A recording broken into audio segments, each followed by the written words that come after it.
میرے نبی تشریف لے جا رہے ہیں، آپ کو آواز آئی یا رسول اللہ، آپ نے یوں دیکھا کوئی نظر نہیں آیا، پھر آواز آئی یا رسول اللہ، دیکھا تو ایک ہرنی گلے میں رسی چارپائی سے بندھی ہوئی، وہ آپ کو پکار رہی تھی۔ آپ قریب آئے، کیا ہے؟ کہ آپ کا صحابی مجھے پکڑ کے لایا ہے، میں اللہ کی تقدیر پہ راضی ہوں، مطلب ذبح کی جاؤں، لیکن میرے چھوٹے چھوٹے بچے ہیں، وہ بھوکے ہیں، اگر آپ مجھے چھوڑ دیں میں ان کو دودھ پلا کے واپس آ جاؤں۔ تو آپ نے فرمایا اگر تو واپس نہ آئی تو پھر، کہ اگر میں واپس نہ آئی تو اللہ مجھے جہنم میں ڈال دے جیسے انسانوں کو ڈالے گا۔ تو آپ نے اس کی رسی کھول دی اور وہیں بیٹھ گئے، اس نے دوڑ لگائی اور پہاڑوں میں غائب ہو گئی۔ دیر گزر گئی تو آپ نے دیکھا وہ پہاڑ سے اتر رہی تھی اور آ کر کہا یا رسول اللہ میں حاضر ہوں۔ اللہ اکبر، اسے خبر ہے میں کیوں حاضر ہوں۔ یہ ہمارے فیصل آباد کا بازار والا 10 روپے کے پیچھے وہ جھوٹ بولتا ہے کہ زمین آسمان کانپ اٹھتے ہیں۔ آپ نے اس کو رسی سے باندھ دیا اور پھر بیٹھ گئے۔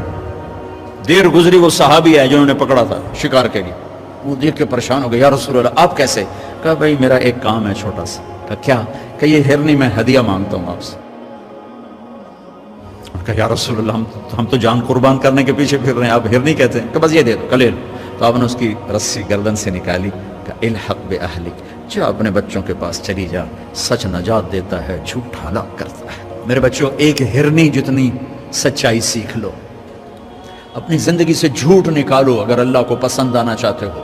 نہ تہجد پڑھو، نہ اشراق پڑھو، نہ اوابین پڑھو، فرض نماز کا تو معافی کوئی نہیں، اس کی تو معافی کوئی نہیں، سچ بولو۔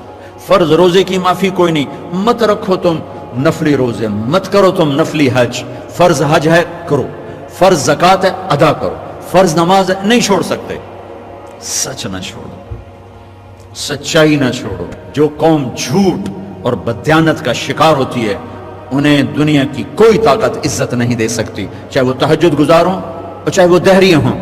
اور جو قوم سچ اور امانت پہ کھڑی ہو جاتی ہے انہیں کوئی شے ذلیل نہیں کر سکتی، چاہے وہ ایمان والے ہوں اور چاہے وہ 360 پتھروں کے پجاری ہوں۔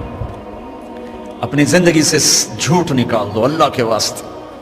لمبی چوڑی بندگی ہے، میں نے فرض کے لیے تو میرے پاس کوئی چوائس کوئی نہیں کہ چلو اے کر لو تو اے نہ کرو۔ فرض تو فرض ہے، اس سے تو میں نکل نہیں سکتا، نہ آپ نکل سکتے ہیں۔ لیکن میرے عزیزو سچے بن جاؤ، سچے بن جاؤ، دیانتدار بن جاؤ، دیانتدار بن جاؤ۔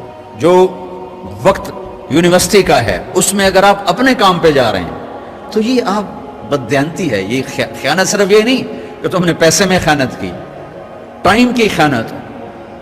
یونیورسٹی کے ٹائم میں پروفیسر صاحب اخبار پڑھ رہا ہے، یہ خیانت ہے اس وقت کے ساتھ جس کی گورنمنٹ اس کو تنخواہ دے رہی۔ یونیورسٹی کے ٹائم میں وہ حاضریاں لگا کے اور اپنے کام کو جا رہا ہے، یہ خیانت ہے اس ٹائم کے ساتھ جس کی وہ تنخواہ لے رہا ہے۔ اس کو سرکاری گاڑی ملی ہے، اس کے بچوں کو اسکول چھوڑنے جا رہی ہے، یہ خیانت ہے۔ بددیانتی اللہ کی نظروں سے گراتی ہے جیسے پتھر اوپر سے نیچے آ کر گرتا ہے، اور دیانت آدمی کو لے جاتی ہے 7 آسمان عرشوں تک پہنچا دیتی ہے دیانتداری۔ جو ٹائم یونیورسٹی کا مقرر ہے اس سے اگر آپ گھنٹہ لیٹ آ رہے ہو، آپ نے 1 گھنٹے کی خیانت کی ہے۔ خیانت صرف پیسے جوڑ مارنے کو نہیں کہتے۔ آپ نے بچوں کو پڑھانا ہے، نہیں پڑھایا، تم نے پڑھنا ہے، تم آئے پڑھنے کے لیے، یہاں تم کسی اور کام میں لگے ہو، تم نے ماں باپ سے بھی خیانت کی، اللہ سے بھی خیانت کی، اس یونیورسٹی کے ساتھ خیانت کی۔ پروفیسر صاحب یونیورسٹی کے ٹائم میں کسی اور کام میں لگا ہوا ہے، یہ خیانت ہے۔ اگر اللہ اس کے رسول کا پسندیدہ بننا ہے تو میں لمبے چوڑے وظیفے نہیں بتا رہا ہوں، چھوٹی چھوٹی 2 باتیں بتا رہا ہوں۔ سچائی، امانت، سچائی